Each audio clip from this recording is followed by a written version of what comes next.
Bismillahirrahmanirrahim. Assalamualaikum warahmatullahi wabarakatuh. Alhamdulillah, segala puji bagi Allah Tuhan semesta alam, yang senantiasa membangunkan nurani kita di antara kebisingan dunia dan kelesuan iman. Sholawat serta salam tak henti kita haturkan untuk junjungan alam, Nabi Muhammad, sang penebar rahmat, penunjuk jalan terang, peneguh harapan kaum tertindas. Sahabat Rahayu Selamat Channel yang dirahmati Allah. Kali ini, kami persembahkan sebuah catatan inspiratif, argumentatif, namun juga sangat dramatis, berangkat dari tulisan Dahlan Iskan, Selasa tanggal 22 Juli tahun 2025, tentang Zohran Mamdani, seorang anak imigran muslim dari komunitas minoritas Khoja, yang kini menjadi calon kuat wali kota New York, kota simbol kekuasaan dunia. Judul catatan kita kali ini, Khoja Mamdani dan tamparan lembut untuk umat Islam dunia. Sebuah refleksi penting untuk kita semua, bagaimana mungkin seorang muslim dari mazhab kecil di tengah mayoritas, yang lahir dari keluarga terusir karena rezim diktator, bisa tampil di panggung utama peradaban dunia. Sementara sebagian besar dunia Islam masih terbelit narasi luka, nostalgia kejayaan, dan ketergantungan pada angka mayoritas. Apa rahasia kesuksesan komunitas Khoja? Mengapa umat Islam di seluruh dunia justru lebih bangga menonton ketimbang meniru jejak langkahnya? Insya Allah semua ini akan kita bahas secara mendalam dalam 4 bagian ulasan tajam, jujur, dan menggugah nurani bukan untuk mencari sensasi tapi agar kita semua berhenti jadi penonton sejarah dan mulai menulis bab kemenangan kita sendiri. Disclaimer, catatan kritis ini semata refleksi. Analisis berdasar informasi publik yang sudah tersebar, untuk itu mari menyimaknya bahan nalarnya. Lebih bermanfaat, mari kita mulai dengan bismillah. 1. Tampaknya kita yang malu, bukan dunia yang zalim. Menyimak catatan Dahlan Iskan, Selasa tanggal 22 Juli tahun 2025, dunia Islam harusnya mengambil energi positif dari perjalanan Zohran Mamdani, anak imigran muslim dari kaum minoritas Khoja yang kini mengguncang peta politik ibu kota dunia, New York. Bukan karena ia membawa panji Islam ke gelanggang barat, tapi karena ia tak pernah merasa kecil meski lahir dari garis yang terusir, terpencil, dan minoritas dalam segala hal.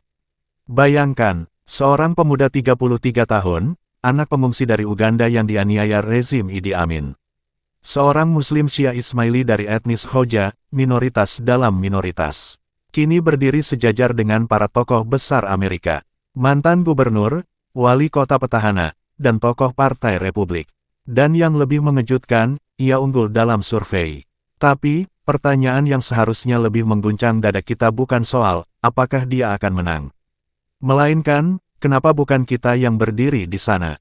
Kenapa bukan anak-anak muslim dari Timur Tengah, Asia Tenggara, atau Afrika yang selama ini berteriak-teriak tentang kebangkitan Islam? Umat Islam hari ini terlalu banyak berisik, terlalu sedikit bertindak.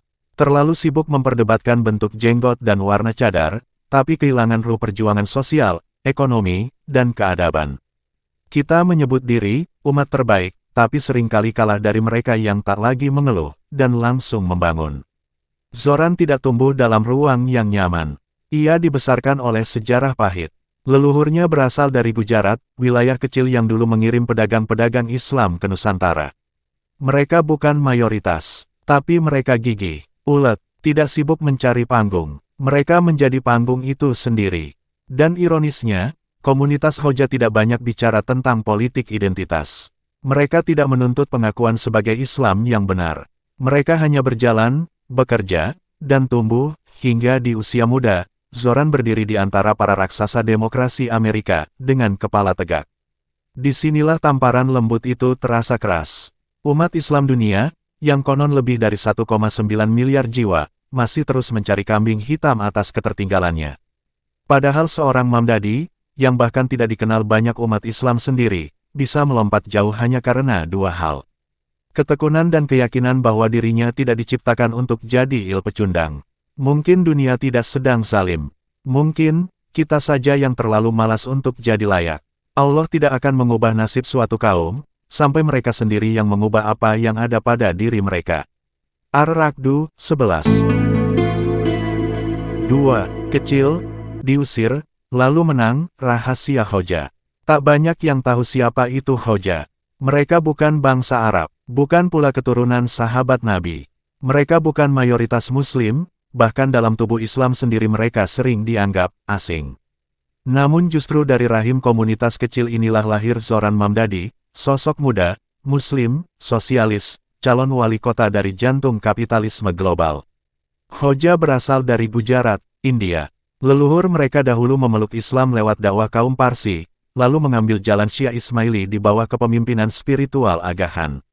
Di mata banyak muslim lainnya, mereka terlalu liberal, terlalu modern, terlalu filantropis. Tapi mereka tetap muslim, dengan identitas yang tenang dan pekerjaan sosial yang nyata.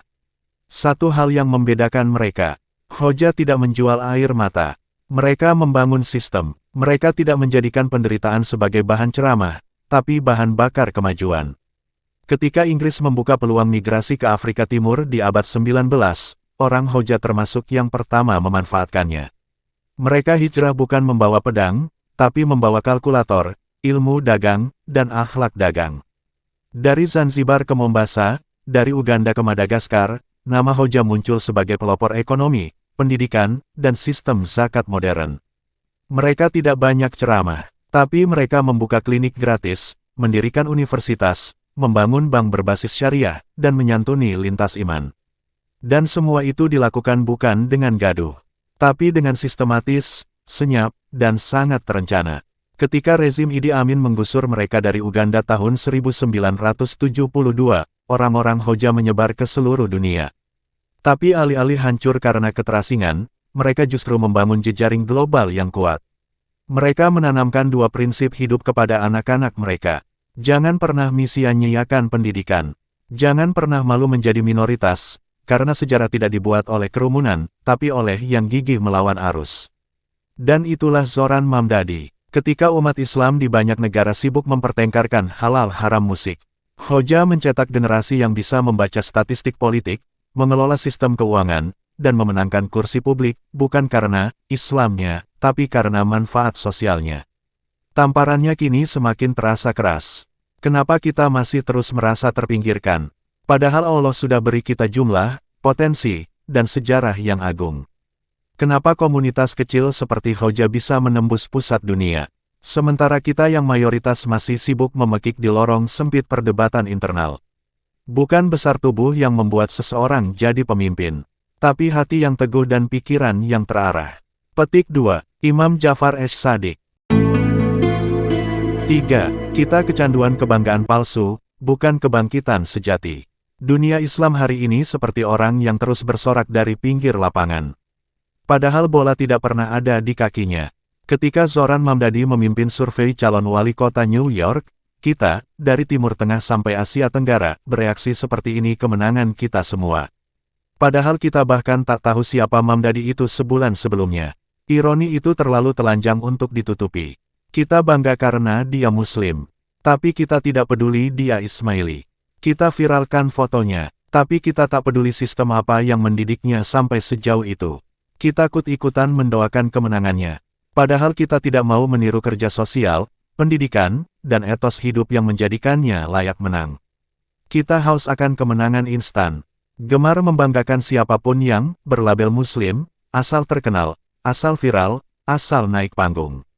Tapi saat diminta untuk membangun kembali pendidikan kita yang pang-camping, kita lari. Saat diminta memperbaiki budaya kerja kita yang malas, kita cari dalih. Saat diminta berhenti saling mengkafirkan antar mazhab, kita tersinggung. Kita lebih senang menjadi kaum nostalgia, yang hidup dari masa lalu ke masa lalu.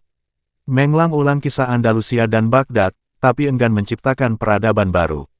Sementara Hoja, tanpa klaim, umat terbaik, pelan-pelan mencetak sistem ekonomi, sosial, dan intelektual yang menjangkau 5 benua. Dan saat satu anak mereka, Zoran, nyaris memimpin kota terpenting di dunia. Barulah kita mulai bersorak, padahal kita bukan bagian dari perjuangannya. Umat Islam dunia harus sadar, kita sedang kecanduan kemenangan simbolik, bukan kemajuan substansial. Jika Mamdani kalah, kita akan bilang, Amerika Islamofobik. Jika Mamdani menang, kita akan mengklaim, lihat, Islam diterima. Tapi tetap saja, kita tidak pernah menyumbangkan satu pun ide, kebijakan, atau keteladanan hidup seperti yang dilakukannya. Kemenangan bukan dari banyaknya rak sorai, tapi dari kerasnya kerja, lurusnya niat, dan kokohnya akhlak. Umat ini tidak kekurangan jumlah, tapi kekurangan jiwa yang siap memimpin. Tidak kekurangan ustadz, tapi kekurangan insinyur peradaban. Tidak kekurangan orasi, tapi kekurangan aksi. Kita terlalu lama menuntut dunia agar adil. Padahal kita bahkan belum adil pada ilmu, waktu, dan sesama saudara seiman. Jika Zoran Mamdani bisa berdiri hari ini di panggung dunia, itu bukan karena ia Muslim, tapi karena ia pantas mewakili nilai-nilai Islam yang substansial, kerja keras, ketekunan, kejujuran, keberpihakan pada yang lemah. 4. Kami tidak butuh dikasihani. Kami hanya butuh dibangkitkan. Jika umat Islam dunia hari ini masih tidur dalam selimut kebanggaan masa lalu, maka Zoran Mamdani telah membangunkan kita dari mimpi kosong itu. Ia bukan nabi, ia bukan ulama besar, tapi ia mewakili energi Islam yang hilang dari kita hari ini. Kesungguhan, keberanian, dan kebermanfaatan. Kita terlalu banyak berharap datangnya khalifah, padahal kita tak bisa memimpin RT kita sendiri. Kita terlalu sibuk menuntut keadilan dunia, tapi masih menipu saat timbang beras di warung kecil kita. Rasulullah bersabda, setiap kalian adalah pemimpin, dan setiap kalian akan dimintai pertanggungjawaban atas kepemimpinannya. Hadis riwayat Bukhari, Muslim.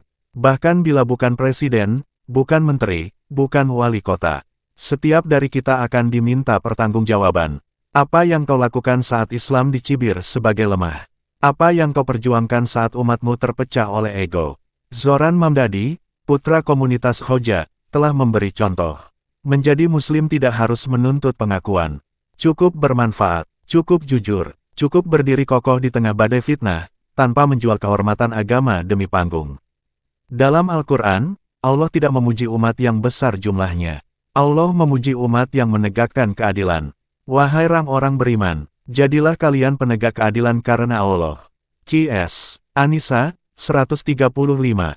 Keadilan itulah yang tertulis dalam UUD 1945 versi asli. Bahwa kemerdekaan adalah hak segala bangsa. Bahwa negara wajib melindungi segenap tumpah darah Indonesia. Dan memajukan kesejahteraan umum, bukan kemewahan segelintir elit. Dan itu pula yang dirumuskan Pancasila. Ketuhanan yang Maha Esa, bukan simbol, tapi nilai hidup. Kemanusiaan yang adil dan beradab. Bukan debat mazhab, tapi praktik kasih sayang dan kejujuran. Persatuan Indonesia, bukan sekadar spanduk, tapi kerjasama membangun peradaban. Kerakyatan yang dipimpin oleh hikmat kebijaksanaan dalam permusyawaratan perwakilan. Bukan tipu muslihat politik. Keadilan sosial bagi seluruh rakyat Indonesia. Bukan oligarki yang memonopoli hidup rakyat kecil. Saat Zoran Mamdani bicara soal perumahan rakyat, keadilan pendidikan, dan kebijakan progresif. Yang ia bawa bukan hanya ide sosialis. Ia sedang menghidupkan semangat keadilan sosial ala Islam. Kini, kita tak bisa lagi bersembunyi di balik sejarah. Tak cukup menepuk dada, kalau tak mau membuka buku dan belajar seperti Khoja belajar. Umat Islam tidak kekurangan firman. Tapi kita krisis teladan. Kita tidak butuh dikasihani dunia. Kita hanya butuh dibangkitkan dari tidur panjang kita sendiri. Sesungguhnya Allah mencintai orang yang apabila melakukan sesuatu, ia lakukan dengan itqan tepat, teliti, profesional. Hadis riwayat Tabrani. Mari jadi umat yang itqan. Umat yang mencintai akhlak melebihi atribut. Zoran Mamdani adalah alarm peradaban. Dan alarm hanya berguna jika ia membangunkan. Jika tidak, ia hanya akan jadi suara bising yang akhirnya kita matikan sendiri.